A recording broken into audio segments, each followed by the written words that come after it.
Bueno, les decía entonces, San Lorenzo, La Venta, Tres Zapotes. Tres Zapotes tiene su periodo de apogeo hacia el 600 y el 500 antes de Cristo y se extiende hasta el año 1 después de Cristo. O sea, así que los Olmecas es fácil acordarse porque es del 1200 hasta el año 1. Ese es el periodo de los Olmecas. ¿Sí? Y van a tener esta característica, es más que nada toda una cultura vinculada con la iconografía, la lengua, la técnica de producción de alimentos, los cultivos. Después van a venir un periodo que son las jefaturas y los primeros estados de las tierras altas. Acá tenemos toda la élite local de la Sierra Mexicana que fue aumentando su prestigio por toda la red comercial que habían dejado los olmecas. Probablemente el poder de esta élite aumentó muchísimo con la caída de la venta. Y ahí va a surgir en Osaka el sitio de Monte Albán hacia el 600 a.C. Monte Albán era un centro ceremonial enorme y residencia de toda una élite que va a gobernar a otros 4 sitios. Se cree que llegaron a vivir entre 25 y 30.000 personas. Monte Albán tiene algunas características muy extrañas, que es, por ejemplo, que no se detectó un mercado, no desarrollaron un mercado dentro del sitio, y lo más, digamos, extraño de todos, que no, tienen no han tenido como una fuente de aprovisionamiento de agua propia. Así que es como todo un dilema de cómo vivía la gente que residía en Monte Albán. Así que lo que uno puede llegar a deducir es que estaba el sitio por un lado y todas las aldeas alrededor, pero era como muy complicado considerar que solamente vivía una élite local que manejaba toda una red comercial que habían dejado los olmecas.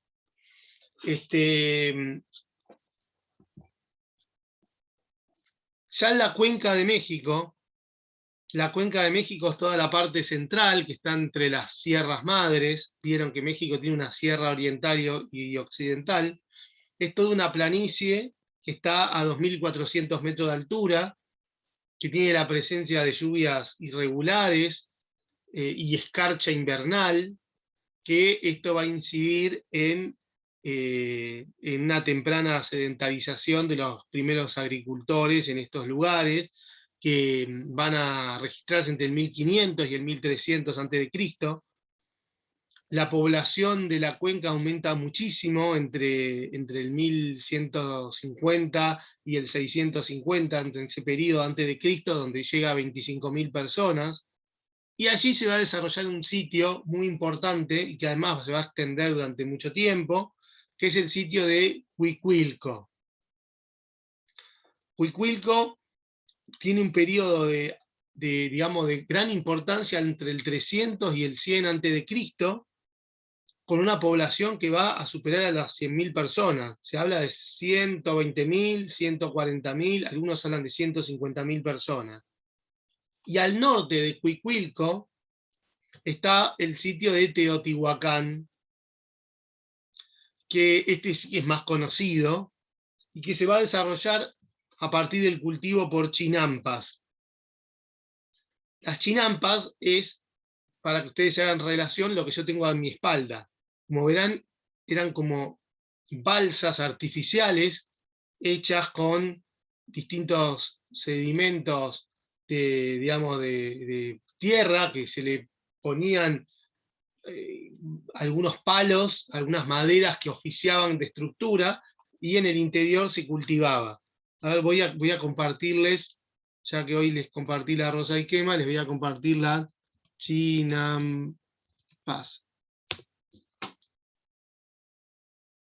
Ya está. ¿Dónde está? Esperen que los quiero encontrar.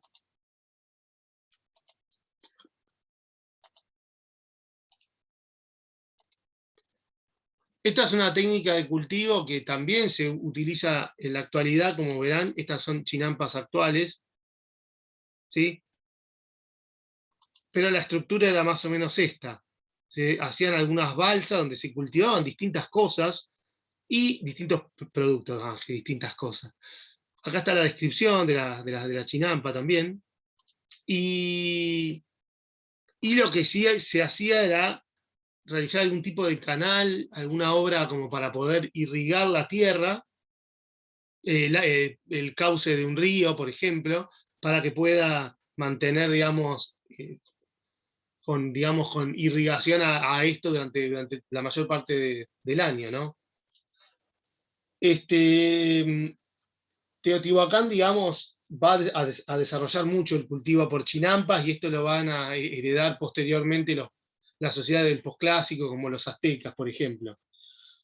Cuicuilco va a desaparecer para el 150 después de Cristo, a partir de la erupción de un volcán. O sea, es una catástrofe natural que pulveriza a Cuicuilco, y allí el que va a tomar su lugar definitivamente es Teotihuacán, que Teotihuacán no tiene, digamos, acá aparece de hecho Teotihuacán. Teotihuacán. Bueno, estas son las chinampas de Teotihuacán. Que digamos que va digamos, a concentrar a mucha población. La población de la cuenca de México en general se va a reducir, pero la población de Teotihuacán aumenta muchísimo, llegando a 60.000 personas, y acá sí tenemos ya una alta estratificación social y división en clases sociales, donde va a haber artesanos especialistas a tiempo completo, donde va a haber comerciantes y demás. Entre el 200 y el 400 de nuestra era, digo, ¿no? Vemos que hay todo un cambio importante en lo que es la construcción de viviendas en Teotihuacán, donde las casas de madera y paja pasan a ser reemplazadas por casas de piedra.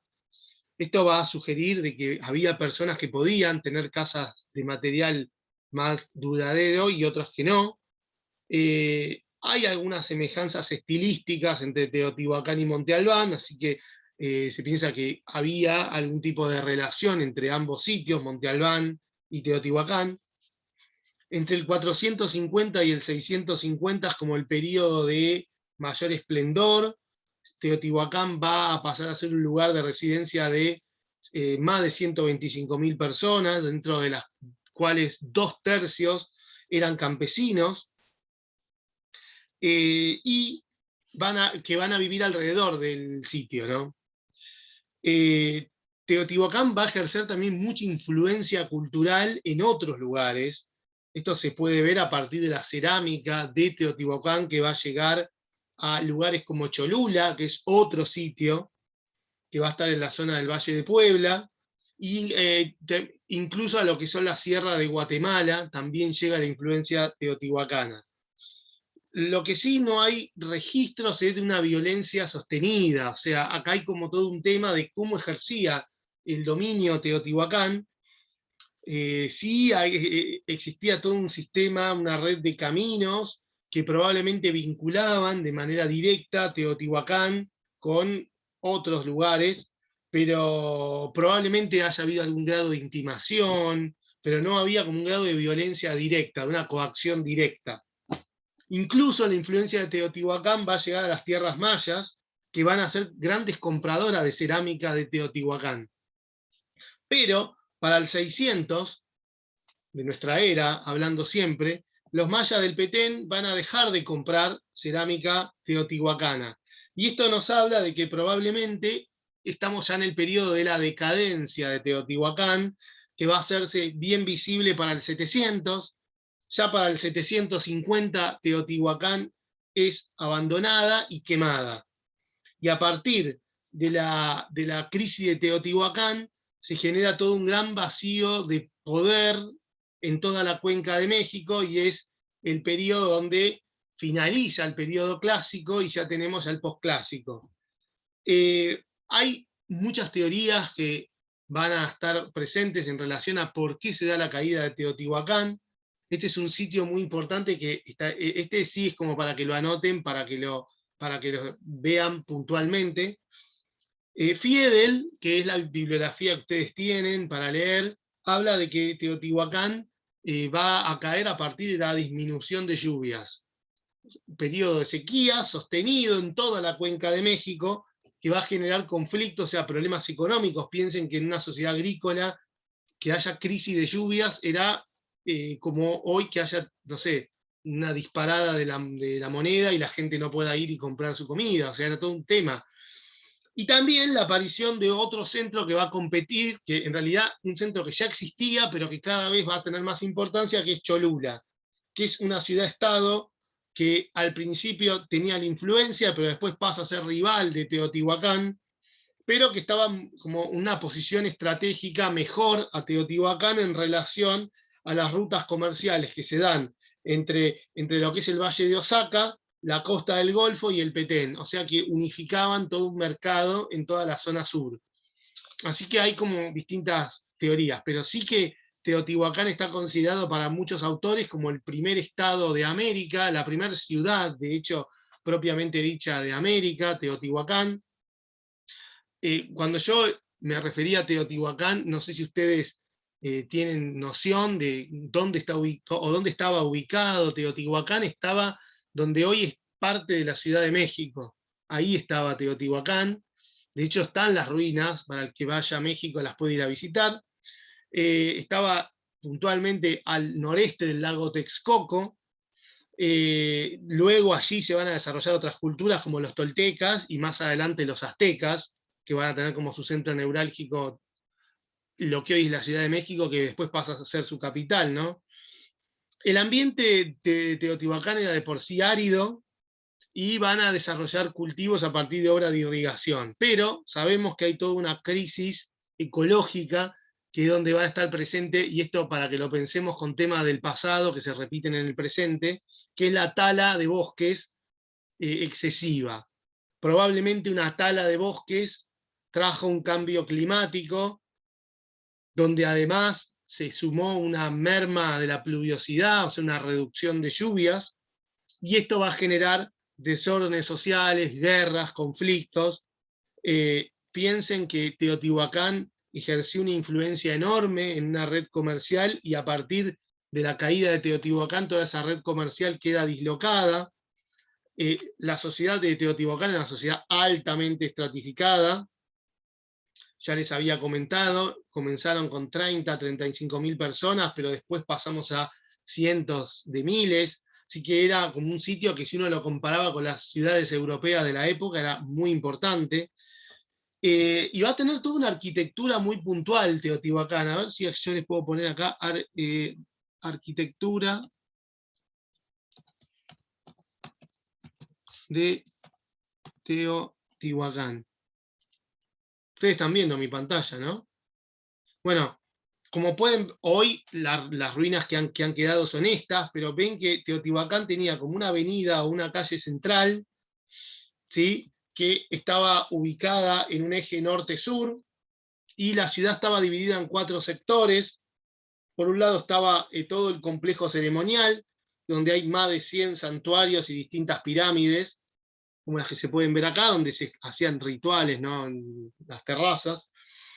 Después también teníamos la residencia de la élite, que eran los palacios, la residencia de los comerciantes, de artesanos y un mercado. Y por otro lado tenemos toda la parte de los agricultores que era alrededor. Así que era una ciudad que tenía barrios, tenías el barrio de comerciantes, ¿no?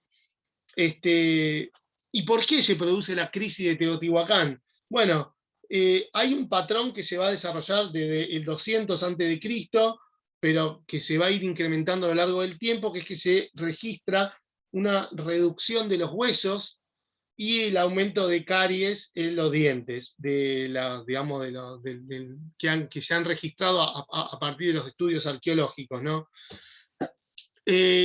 ¿Cómo uno puede llegar a pensar que las condiciones de vida no estaban tan buenas? Y sobre todo porque también se va a producir toda una crisis sanitaria a partir de todo el sistema de cloacas que va a tener Teotihuacán, dado que los desechos se van a ir acumulando en los canales. Se suponía que con las lluvias los canales se limpiaban, pero la merma de pluviosidad o la reducción de lluvias hizo que la contaminación quedara. O sea, que no solo tenemos un periodo de sequía, sino que además en una población en crecimiento tenemos, digamos, contaminación.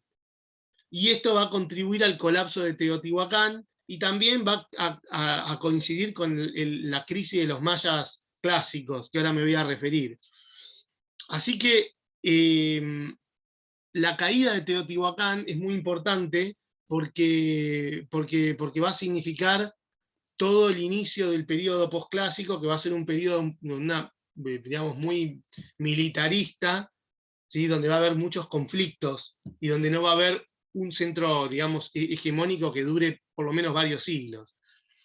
¿Sí? Así que si uno tuviera que caracterizar a todo el periodo clásico, es un periodo en el cual tenemos grandes construcciones, bueno, la aparición del Estado, por supuesto, complejo ceremonial, una cerámica y una cultura que se va a compartir en toda la cuenca de México, pero donde no tenemos una coacción, digamos, militar directa. Sí podía haber intimación u otras cosas, pero había más que nada una hegemonía cultural, ¿sí? Cosa que se va a contraponer con el periodo que les voy a hablar ahora en un ratito. ¿Hay alguna pregunta? Por acá tengo algo del chat. Profe, ¿me podría repetir la fecha donde nombra la decadencia, por favor? La decadencia de Teotihuacán, yo tengo que revisar la página de Fiedel para decirte justita, pero la decadencia de Teotihuacán arranca ya en el 600 y la decadencia final es en el 750, cuando la ciudad es abandonada y quemada. ¿Sí? Bueno, mientras me tomo un mate, ¿preguntas hasta acá?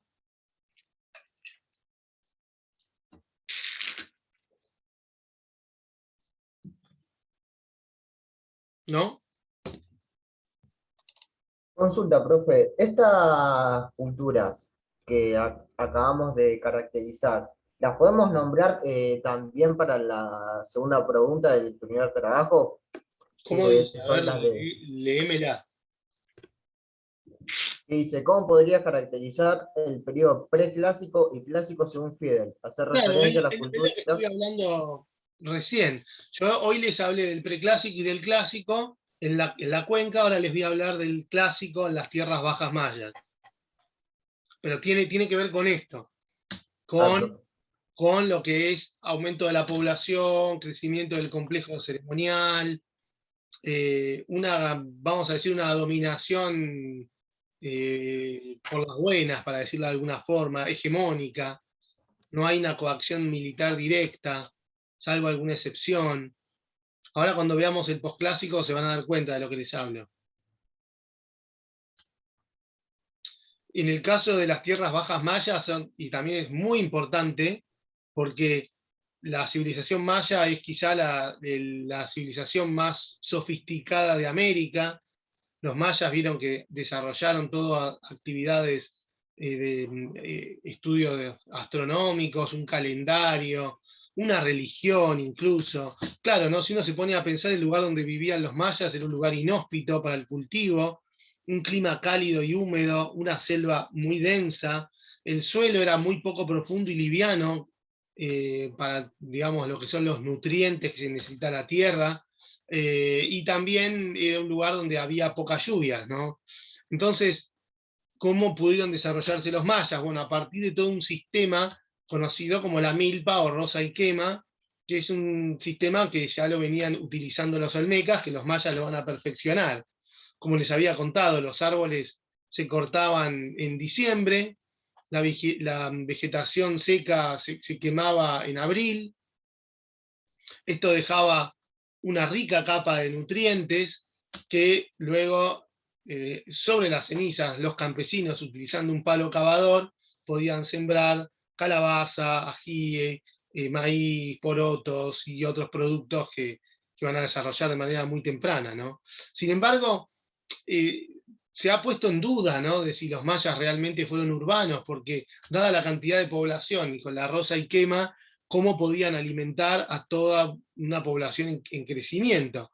Así que lo que se sugirió durante mucho tiempo es que los mayas en realidad no eran una civilización urbana, sino que era una civilización de aldeas campesinas que visitaban periódicamente los centros ceremoniales, y que muchos de estos centros estaban cerca de la costa, y justamente no estaban en el lugar donde residían directamente los mayas. Ustedes piensen que estamos hablando de una población de cerca de 5 millones de personas. Bueno, en los últimos años se hicieron estudios, sobre todo aéreos, que pudieron ver que los campos de los mayas eran artificialmente elevados sobre tierras que eran irrigadas, con una extensa red de canales muy parecidas a las chinampas, que drenaban todas las áreas pantanosas. Esto explica en gran medida por qué muchos digamos, de los sitios estaban cerca de los pantanos, porque eran áreas de cultivo, era, o mejor dicho, el drenaje de las áreas de cultivo, y que combinaban los dos tipos de agricultura, y que esto permitió que los mayas, digamos, pudieran desarrollarse en ese número. El origen de los mayas es un misterio, pero se piensa que estuvo en lo que son poblaciones de cazadores y recolectores de la costa, que fueron familiarizándose con el cultivo del maíz en la zona de Guatemala, y que bueno, y luego van a desarrollarse en lo que es la península de Yucatán. Entre el 2500 y el 1500 a.C. ya se había desarrollado toda una sociedad jerárquica, que después lo vimos con los olmecas. Pero bueno, los mayas en sí, y sobre todo lo de la zona del Petén, necesitaron desarrollar el comercio para obtener distintos bienes de primera necesidad. Por ejemplo, no sé, si pienso en piedras duras que se usaban para moler, sal, se usaba mucho. El tema es que las tierras bajas mayas no tenían muchos productos para ofrecer. Entonces, ¿qué tenían para ofrecer los mayas a otras culturas? Bueno, tenían justamente para ofrecer su complejo religioso, sus avances en ciencia, en astronomía. Por eso digo que toda la red de intercambios que los mayas van desarrollando después del 800 a.C., y que sobre todo a partir de nuestra era, digamos, de la era cristiana, vamos a decirlo, para que se ubiquen, que la van a expandir, tiene que ver con el crecimiento de la cultura maya a partir de que eran los grandes comerciantes y quienes le permitían al resto de participar de su complejo religioso. Por ejemplo, uno de los sitios de la época muy, muy importante es Nacpe, que se desarrolla entre el 300 y el 250 a.C., donde ahí ya había todo un complejo de jerarquías. Se ve que había como una élite teocrática por un lado. Bueno, el Mirador, que es otro sitio que está en el actual Guatemala, es otro ejemplo. Ya para el 250 a.C. Es el periodo, digamos, clásico maya, donde se empiezan a levantar grandes obras, grandes complejos monumentales. Alrededor del 500, más o menos, tenemos la transición de jefatura a Estado, donde en los distintos sitios aparecen por lo menos 4 niveles jerárquicos, como era la élite religiosa, bueno, comerciantes, artesanos, campesinos, ¿no? Y ahí es el momento donde aparecen los sitios más conocidos, como Tikal, Copán, el Palenque, Calakmul es otro también conocido. Así que es el periodo clásico. En general, lo que van a hacer los miembros de la élite maya es ofrecer a las damas nobles de los principales centros, que se casaban con los soberanos de los centros secundarios, y de esa forma obtenían como algún tipo de contacto. De más está decir que los mayas no desarrollaron una capital, eran como grandes ciudades-estado. Esto también es una diferencia importante con otros centros, y esto también va a dificultar mucho lo que va a ser la conquista española. Ustedes saben que cuando los españoles llegan a América, sí, la conquista de México y Perú se da de manera muy rápida, pero la conquista de las tierras bajas mayas costó mucho, porque no había una capital, sí había distintos centros, distintas ciudades-estado. Bueno, el colapso maya clásico se va... En realidad no hay una fecha para marcarlo, pero sabemos que los soberanos de Palenque dejaron de levantar monumentos y grandes obras hacia el 800. Esto casi coincide con la caída de Teotihuacán, 750 después de Cristo, y tenemos un patrón que es la población que va a disminuir muchísimo. Esto nuevamente tiene que ver con lo que es la malaria, fiebre amarilla, o sea, lo que son enfermedades epidémicas, terremotos, sequías, colapso de agua, algo parecido a lo que le pasó a Teotihuacán, y la interrupción de las rutas comerciales que tanto necesitaban los mayas. También se van a producir revoluciones campesinas y la invasión de mexicanos, que se les llama mexicanos a los pueblos del oeste. Así que cuando se destruyen todo el sistema de intercambio, también tenemos que todo lo que es la red de canales se va a dislocar y muchos de los pueblos campesinos se van a retirar al interior de la selva y van a retomar a la roza y quema, y otros van a migrar hacia el norte, a lo que es la península de Yucatán. Así que esto es como que se da el colapso digamos, de los mayas clásicos. Ya coincidiendo con la caída de Teotihuacán, la población de la cuenca de México se reduce a 1/3, o sea, menos de la mitad, y van a aparecer distintos estados enemigos, y van a aparecer distintos centros. Algunos que ya existían como Cholula, se le va a sumar otros, como por ejemplo, bueno, Cholula estaba al sur y al norte va a aparecer Tulá, que es otro estado, digamos, enemigo de Cholula, ¿no? Cholula en algún punto estaba protegida porque entre Cholula y otros centros había como espacios muy amplios donde no había otros sitios, entonces era como muy difícil invadirlo. De todas formas después va a caer Cholula. Pero el que es muy importante es Tulá, porque Tulá fue la capital de los toltecas.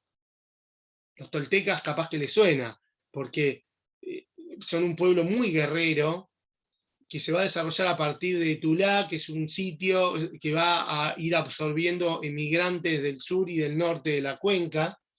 Crece mucho en población entre el 750 y el 900, y va a ir absorbiendo, entre otros, a los inmigrantes chichimecas, que es otro pueblo.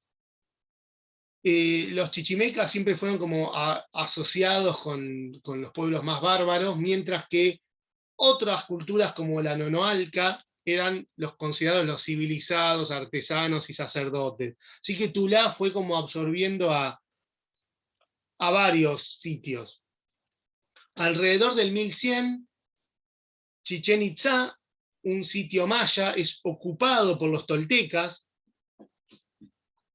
hasta que para el 1168 Tulá es quemada y abandonada. Por supuesto, las causas no están claras, pero se piensa que fue por la llegada masiva de inmigrantes chichimecas que ocuparon el espacio de los toltecas. Aunque también se puede deber a lo que es la competencia con otros sitios, como había pasado con Teotihuacán, con Monte Albán. Acá es la competencia de Cholula. Pero lo cierto es que Tulá para el 1168 es abandonada. En el caso de los mayas, en la península de Yucatán, los toltecas habían invadido a los mayas y los habían toltetizado, para decir de alguna forma, los mayas toltetizados. Bueno, mucha de la población de Chichén Itzá digamos, es reducida, y para el 1224 aparece la dinastía de Cocón en el sitio de Mayapán. Así que el sitio de Mayapán se lo asocia con el posclásico de los mayas. Y la dinastía Cocón es muy conocida, ¿saben por qué? Porque se mantenía a partir del secuestro o retención de los señores de las provincias vecinas. O sea, lo que hacían era invitar a alguien del interior, se le invitaba, y cuando entraba en Mayapán no se lo dejaba salir. Y se le exigía a la población de origen que paguen un tributo para que se lo mantenga con vida a su soberano. Y de esa forma se mantuvieron mucho tiempo. Pero en el 1450 los soberanos se van a rebelar, van a destruir Mayapán, y la antigua dinastía de Cocón se fragmentó en, no sé si fueron 16 o 17 estados rivales, que van a ser ya los mayas posclásicos, que van a ser rivales entre sí y estaban en conflicto. Así que, como verán, el posclásico es un periodo muy, muy, muy belicoso y muy conflictivo, y sobre todo a partir del auge de los aztecas. En el caso de los aztecas, ellos van a aparecer a partir de lo que va a ser el caos que se genera con el colapso de Tula. Vieron que les conté que Tula había, digamos, estaba abierta a inmigrantes de distintos lugares. Hubo un grupo, yo les diría que van a ser uno de los últimos grupos de inmigrantes chichimecas y refugiados justamente en sitios toltecas, que va a estar el origen de los aztecas. Estos antecesores de los aztecas habían sido expulsados de distintos lugares, pero bueno, se van a terminar instalando en Technotla, que es, digamos, ya los antecesores de los aztecas. Eran agricultores semicivilizados, forzados por la sequía a dejar su tierra natal, que era Aztlán, de ahí va a venir luego el nombre de los aztecas. Se fueron asentando en distintos lugares como intrusos, siendo expulsados, hasta que finalmente se van a instalar en las islas pantanosas del lago Texcoco. Para el 1363 los aztecas estaban sirviendo como soldados mercenarios de Tezozonac, que era el soberano. ¿Están por ahí ustedes? ¿O se cortó? Ah, porque me marcaba algo acá. No. Bueno, les decía que los aztecas estaban sirviendo a Tezozonac, que Tezozonac era el soberano de la ciudad de Tepaneca, que luchaba contra los soberanos de Texcoco, en estos estados rivales. Para el 1400 ya los aztecas son premiados por su servicio de guerra y pasan a tener más responsabilidad en lo que es la administración de los estados conquistados, y fueron recompensados con el reparto de tierras y tributos. Pero a la muerte de Tezozonac se va a producir una guerra civil por la sucesión. En esta guerra civil mueren los soberanos aztecas, y esto va a producir la rebelión azteca. Para el 1434 los soberanos de Tenochtitlán y de Texcoco, que era un sitio menos poderoso, y Tlocopan, forman una triple alianza para dominar al resto de los estados de la cuenca, y los van a terminar de convertir en vasallos pagadores de tributo. Hacia el 1500 la Triple Alianza fue controlada por Moctezuma, y va a contar de un territorio de 200.000 kilómetros cuadrados y 10 millones de habitantes.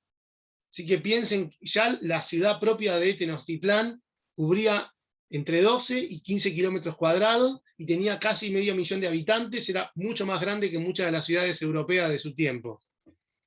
¿Qué características tiene esta sociedad azteca? Bueno, tenía todo un desarrollo importantísimo en lo que es el sistema de canales, que va a servir como calles o como vías públicas, y también eran como dique de drenaje hacia áreas de cultivo.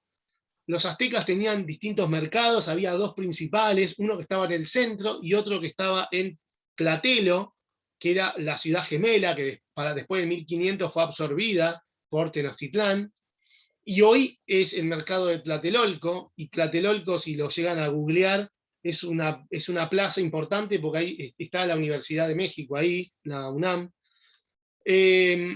Claramente la sociedad azteca estaba dividida en clases sociales, en una sociedad recontra estratificada. Teníamos la clase alta o los nobles, o pili, también aparecen con ese nombre, que eran todos parientes del rey. Después estaban, bueno, los nobles por supuesto tenían sus casas con tierras, con esclavos que las iban a trabajar, ¿sí? Y estos nobles le delegaban tierra al tlatoani, que era parte de la baja nobleza, que era el que tenía que regular el trabajo en sus tierras y pagar digamos, por lo que es el servicio de guerra o con cultivos. Después de los nobles estaba la gente común o macehueles, que pertenecían, digamos, cada uno a una tierra por nacimiento, y era un macehuel de un cálpuli. El cálpuli era algo así como una unión de lazo de parentesco o un clan que ocupaba un determinado lugar, un barrio en la ciudad, y trabajaba la propiedad de manera colectiva. Y cada uno mantenía su propio templo, además. O sea que teníamos los pili, que eran digamos, los nobles, y después los macehueles. Y la manera en la que trabajaban era administrando un cálpuli, y el líder de ese cálpuli era el tlatoani, que era miembro de la baja nobleza. Bueno, la clase más baja eran los mayeques, que eran los campesinos desplazados. No, y hay una clase más baja todavía, el último, que era la gente de servicio o esclavos, que generalmente trabajaban para los nobles, ¿no?